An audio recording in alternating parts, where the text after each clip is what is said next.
avez juste derrière moi une cheminée de la centrale de Cordemais, qui fait plus de 200 mètres de haut. La webcam a été installée tout en haut, cette cheminée, et elle montre l'estuaire en direction du sud-ouest.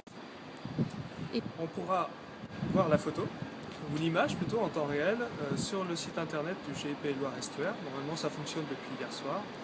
Et on aura aussi des petits films, ce qu'on appelle des time-lapse, qui présentent les 24 heures précédentes en 1 minute 30. Ce qui nous permet de voir les évolutions du niveau du fleuve dans l'estuaire, voire la submersion de certaines prairies. Donc la caméra, elle est alors tout en haut. On voit une passerelle tout en haut de la cheminée. Elle est au-dessus de cette passerelle dans une des meurtrières alors je ne sais pas si on la verra sur l'image. En tout cas, elle est à 200 mètres de haut, quasiment au sommet. Et là, dans le cadre des grandes marées, est-ce qu'on va voir quelque chose? Alors normalement oui, puisqu'on a un coefficient exceptionnel, comme vous le savez, on a 119, qui est un coefficient qu'on ne retrouve que tous les 18 ans.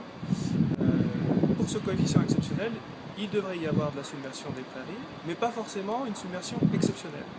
Parce qu'il y a d'autres facteurs qui jouent, qui fait que parfois on a des coefficients très forts et des submersions pas très importantes, et des coefficients plus faibles peuvent donner lieu à des submersions très fortes.